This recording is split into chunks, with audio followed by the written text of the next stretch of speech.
Hello everyone, and welcome back to Meet Us Speaks. I'm your host, Stephanie, and today we're diving into one of the great debates of the writing world. Are you a plotter or a pantser?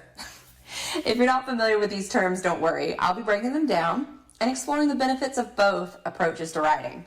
Plus, I'm going to share my own journey of moving from being a pantser to more of a plotter as I evolved in my writing career. So let's get started with what these terms actually mean. A plotter is a writer who likes to plan out their story in detail before they even write the first word. They create outlines, character arcs, story beats. They know the twists and turns before they put pen to paper or fingers to keyboard. On the other hand, a pantser is someone who flies by the seat of their pants. They don't plan much or at all and prefer to dive right into writing, letting the story unfold naturally as they go. Now, there are benefits to both approaches, and today we're going to look at the strengths of each. I'll give you some insight into my own experience, transitioning from being more of a pantser in my early writing days to becoming a plotter, especially now that I'm doing more collaborative work as a book coach. Let's start with pantsers, shall we? If you're a new writer, especially someone just starting out and just now dipping your toes into fiction, there's something really freeing about pantsing. You're not bogged down by outlines or rigid story structures, which means you can really explore your creativity in the moment. The story is much more of a surprise to you as it is to your characters, and the spontaneity can make writing feel like an adventure. When I started out as a writer, I leaned heavily into this style. I would get an idea for a character or a scene, and I'd just start writing. No plan, no outline, just raw creativity flowing through the page. And honestly, it was a great way to get the ideas out there, especially in those early days. It's exciting to just see where the story takes you. But while pantsing is great for generating ideas and getting that first draft down quickly, it does have its downsides. Because you're just kind of making it up as you go, you might run into plot holes or find that the story meanders a bit too much.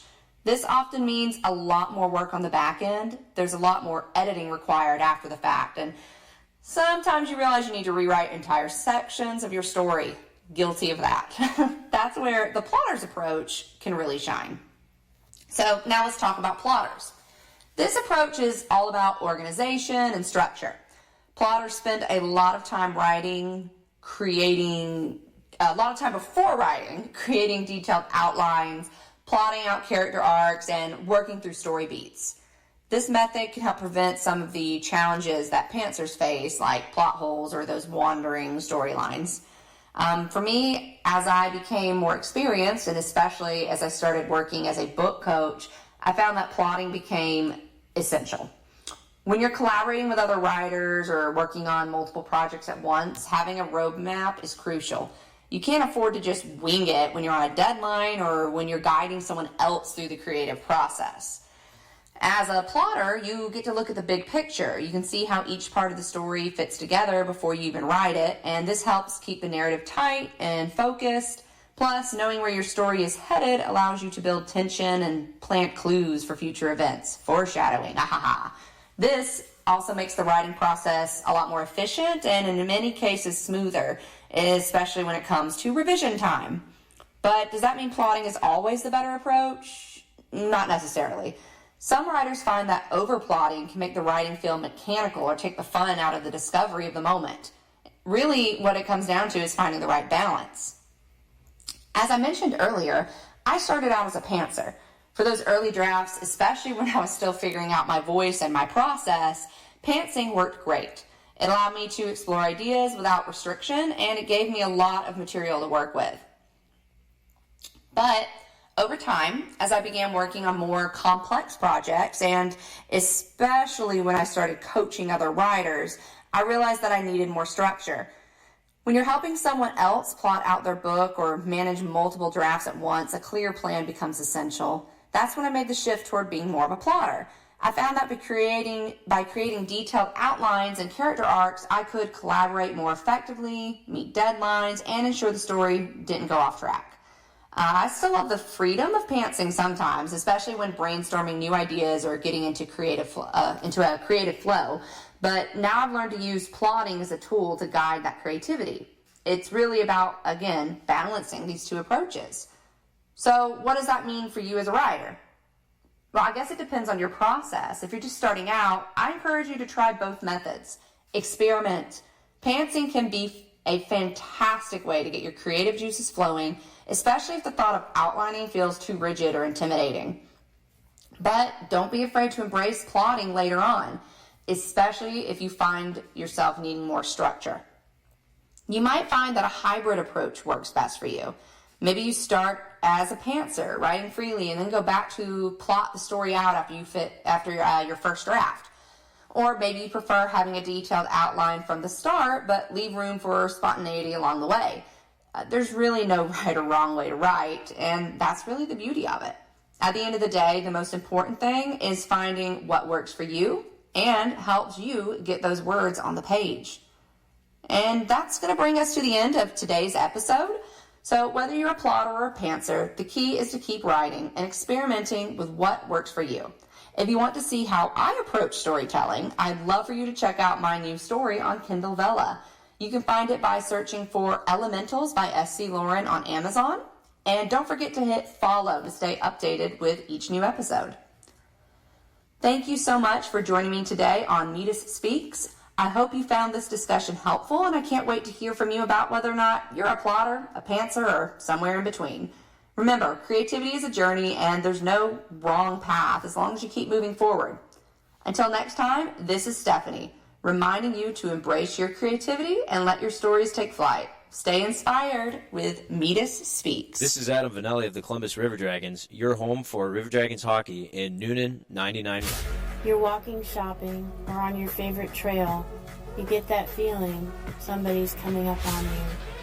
What do you do to be prepared in today's world? Hi, I'm Holly Reese. I'm the founder of Warrior Defenders. As a certified tactical self-defense instructor, I'm specializing in women's self-defense. All women of all ages have the ability to learn how to defend themselves effectively. With technical drills to build their survival skills, you can be your own hero. Classes and private seminars are available. Learn today to have a safer tomorrow. WarriorDefenders.com. It's scorching hot out there, friends. The best way to beat the heat is to stay hydrated, and Water Treat in Noonan has got you covered with their amazing antioxidant alkaline water.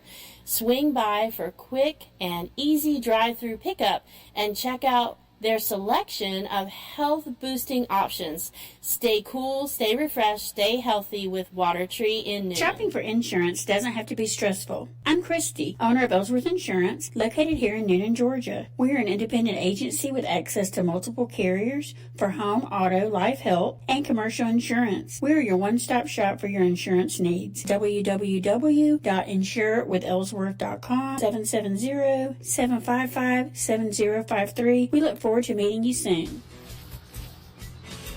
Are you looking for a dog trainer with positive reinforcement to help you bond with your new furry friends, or to have customized training in your own home, or wonderful group classes? Check out Pits and Pals on their Facebook page. Rosemary has extensive certification in dog psychology, is an AKC certified evaluator, and Victoria Stillwell certified training team. Check out Pits and Pals Facebook for more information. Rosemary wants to remind you to adopt, don't shop, save a life at Coweta County Shelter today. Hank Arnold here from Coweta Force. Coweta Force is Noonan's own addiction recovery support center. We exist to provide recovery support services for individuals and family members who have been impacted by addiction. Our services are no cost, and all of our information is available on our website at www.cowetaforce.org or follow us on Facebook.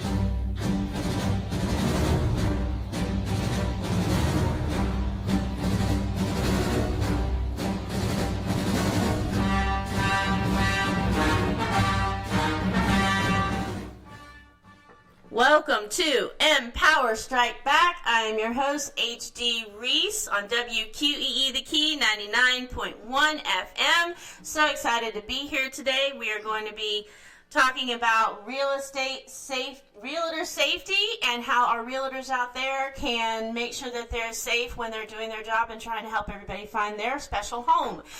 Well, I want to thank our sponsors today. So it's Water Tree for your alkaline and antioxidant water, Coweta Forest for all they do for the community, Pitts and Pals dog training services, as well as Warrior Defenders and learning how to defend yourself to have a safer tomorrow. Pitts and Pals also works with Hearts and Homes Rescue in Noonan at heartsandhomesrescue.org.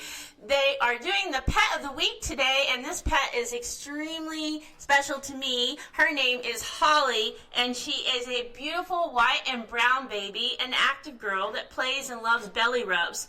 She loves treats and cuddles and playing in the backyard and digging for chipmunks. So you definitely want her to have her own little pool where she can dig in sand for toys. Holly is best in a home with children over the age of 12, and she doesn't really like the kitty cats. She prefers all the attention she can get, and she's the only dog would be thrilled to be in your home and be a great addition. Talk to heartsandhomesrescue.org to learn more about Holly and see her adorable pictures on their website. And I absolutely love her name. So this weekend I was over at Villa Rica at the Gold Rush celebration. I did not know that Villa Rica was part of the Gold Rush era where there was veins of gold in Villa Rica, so I learned a lot over there. And I was over there with Life After Silence as my author hat this weekend, and sharing my other books, the children's book Little Brown Monkey and the Going Beyond Your Programming survival story with a bunch of other amazing women in that book. And I wanted to announce that when we did that, we are working on book number 2 for Life After Silence series book 2. And there is a Kickstarter out for that, so you can help get that the first book, Life After Silence, turned into a screenplay, and also help with the production process of the second book and editing and all of that that's involved in making a very good book special for my readers to enjoy. So go to Life After Silence on Instagram or Facebook and check that out, or go to warriordefenders.com to find all the books that I have along with the classes that I teach for women's self-defense ages 6 to 96.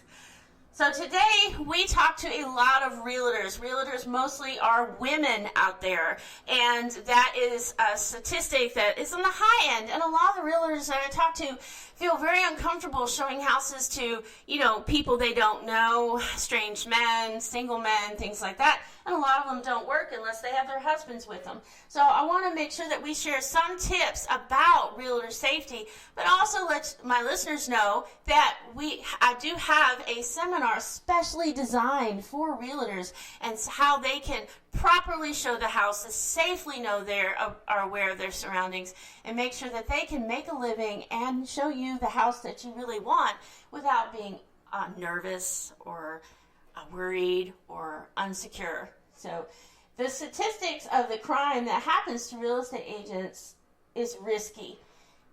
And the SOLD concept that we're going to discuss is situational awareness, OODA loop, leveling the playing field, and deciding to win. And there are products that I recommend for realtors to have with them. So why is it so risky for realtors? Because they work alone. Because there's people that they don't know coming into a house in an environment that's enclosed where they can't be seen. And they're usually alone. They don't control the property or the locations. And the agents rely on public advertising using their face and their phone numbers. And they have to make connections with strangers. 28% of realtors have experienced a situation that makes them fearful. 17% of the crimes reported by the National Association of Realtors survey occurred during an open house showing. An open house without appointments, just people walking in. 25% of women realtors reported experiencing a situation that made them fearful or their personal safety. They felt the instinct to be concerned. 35% of the respondents who encountered criminal activity said they were followed by threatening communications later. And 51% of realtors hosted an open house alone just last year. This right here is why realtors feel so insecure in their business, and they shouldn't. I understand. I love seeing houses. I love open houses, and when I go to them, you want to feel welcome. And how can you feel welcoming as a realtor if you feel like somebody just walked in that you have that bad feeling about? So what is the SOLD concept? SOLD is a great thing for realtors to remember because they want to sell their house. But SOLD can also be turned into an acronym for your safety. S is for situational awareness. Be aware of your surroundings. Watch their hands. Watch how they move. Watch their reactions. Watch what they're looking at. Listen to the questions they're asking. The OODA loop is a space in the center of where you can be attacked, and make sure that you have a place to get away from that center of the circle. You never want to be standing in the center of the circle. We learn that in the classes that I teach in person. Level the playing field. Make sure that you keep yourself on the higher end of the playing field against somebody who could be a potential attacker. And decide to win. And this is part of a warrior mindset. When you enter into a situation, don't tell yourself you're going to lose. Tell yourself you're going to win. So you're going to win. So that's SOLD. And keep those words in mind when you're going over anything like a showing of a house. So you want to make sure in the SOLD part of situational awareness that you have the ability to perceive the situation. So make sure that everything that you're doing is relevant information. Analyze what they're telling you. Make sure you analyze the potential risks of what they're saying and how they react to what you said. Activating a system, being aware of the choices, is called reticular activating system. If you choose to pay attention, your brain will monitor the surroundings, and your pay attention, which is your instinct for scan of your brain, will allow you to see potential danger in a person. When you're doing that, people are like, well, I don't want to be paranoid, but you're only being prepared.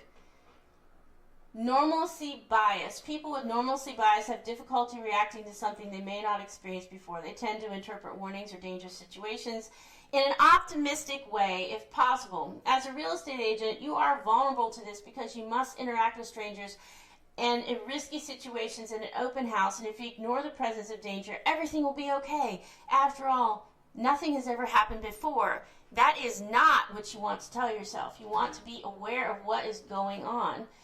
Making myself look busy and avoiding eye contact will keep me from being attacked is not true. And we talk about this with MISS. In MISS, if you look busy or if you have your phone to your ear or something like that, you actually look distracted and become an easy target. So make sure that you're focused on being able to pay attention. However, you may also focus on tasks of completion and miss what is happening around you. So always try to maintain you're busy, but you're always paying attention to what's going on. If you have to get on your phone to check on something while you're with the client, make sure that you are technically watching out of your peripheral vision so that you are aware of what they're doing while they think they're keeping you busy. If you are going out in person and meeting people, be aware that there are ways for people to find you. Let people know where you are at all times. It is so important. So on an OODA loop, that is a really interesting thing. It's easier to explain in person than it is over the phone or radio. Observe, orient, decide, and attack. So you have to get off the X. So you have to observe your person.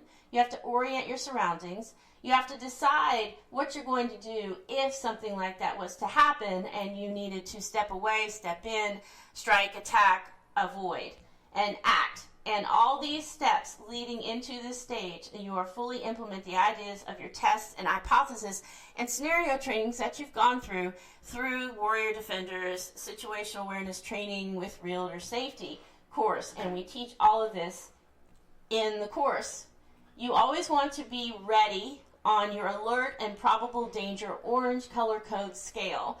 And if you go through that, it's white, unprepared, and unready to take action, which is usually what we see with people walking with their phones in the store with their head down, not paying attention to their surroundings. Yellow is prepared, alert, relaxed, good situational awareness. That would be like at a park, looking around, people watching your kids, making sure you're okay. Orange is alert and probable danger, ready to take action. That is where you should be as a realtor because you never know what could happen and you always need to be prepared for any situation. Action mode is red, focused on emergency at hand, and black is panic, breakout of mental and physical performance. So red is action, black is way beyond action. So with this color code, you always need to be prepared to know what's going to happen. So have your self-defense tools at hand. And a lot of people are like, well, I'm a realtor. I don't want to carry a pepper spray with me. That's fine. That looks a little threatening. I understand that.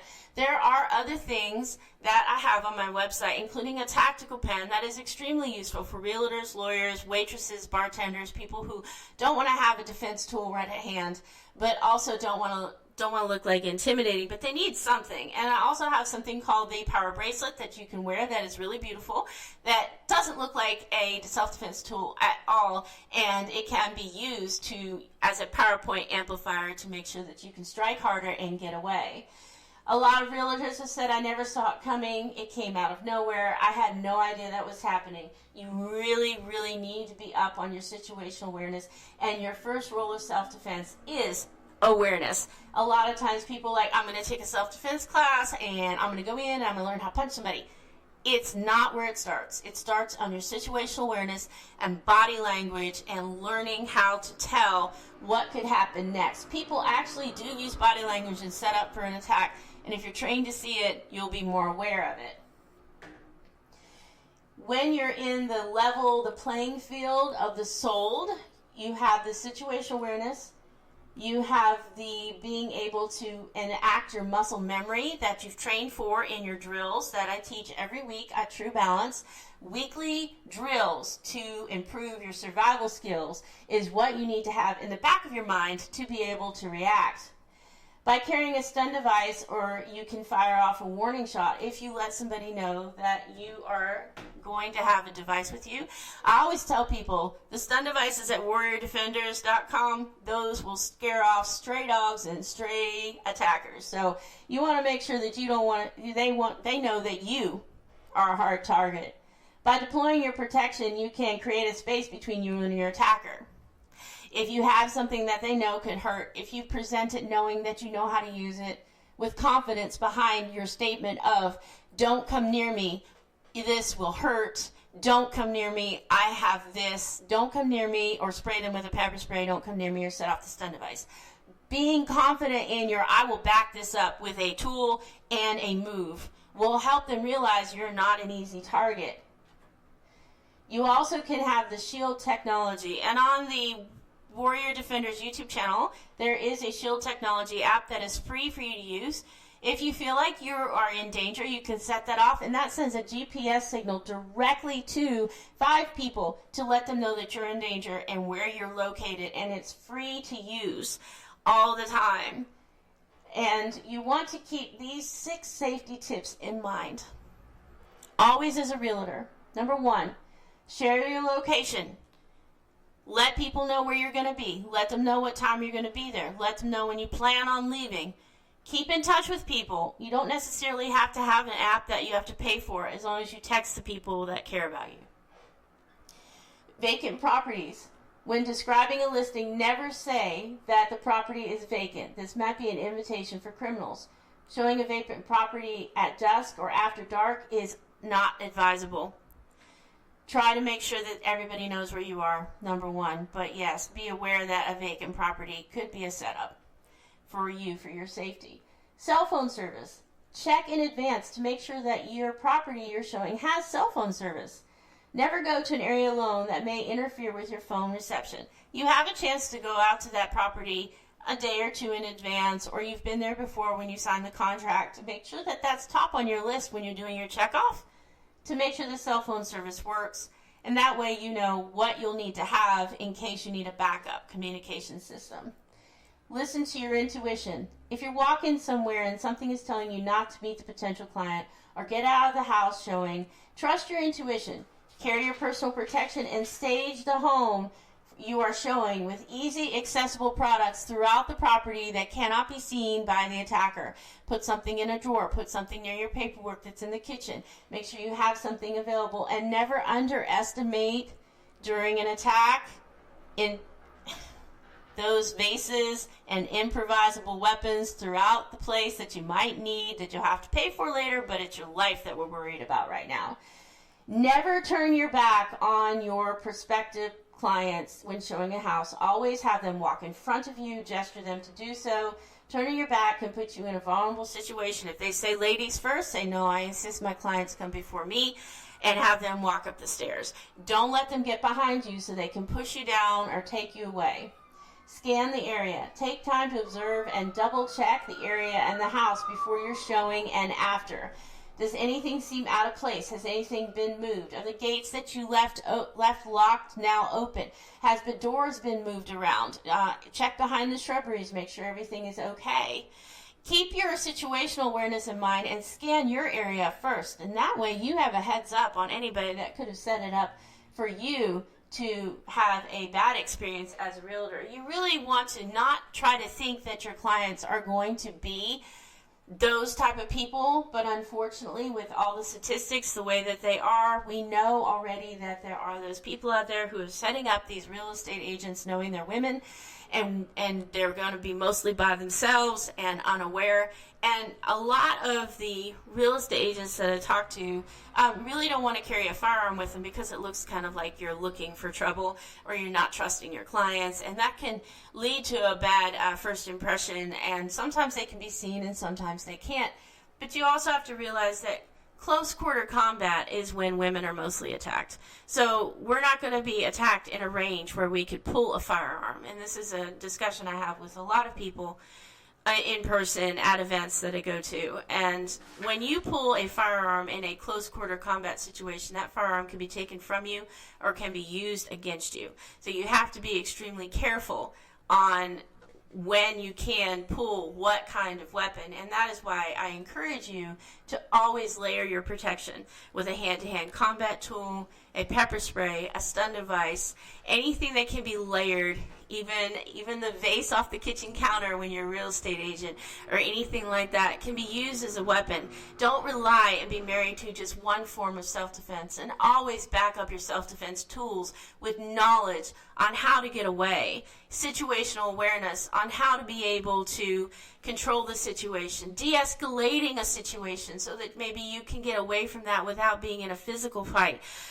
Learning how to put improvised weapons between you and somebody who's trying to get at you. These are all things we discuss in my classes for weekly drills to build your survival skills, plus seminars that are available along with Realtor Safety. We have the active shooter survival training. We have abduction awareness and how not to be taken away. And all these seminars are available for you and groups of people to be booked as well. And I do travel, so please reach out to me if you have any type of self-defense needs that you're looking to learn about. College girls, ages 6 to 96, we all have the right to know how to defend ourselves in any situation. And when it comes to realtors, we have the right to know how to defend ourselves, enjoy our jobs, come home safely to your kids, and share the houses with people that are looking for their perfect home. And I love realtors because they get to see all these amazing homes and really get to help people build their new lives and their new properties. And it's really a rewarding career if they can do it safely and without being afraid. And all you realtors out there, I've got you. Contact me. I'll help you know how not to be afraid. Thank you for joining me this week on Empower Strike Back on WQEE The Key 99.1 FM. Learn today to have a safer tomorrow. Be your own hero.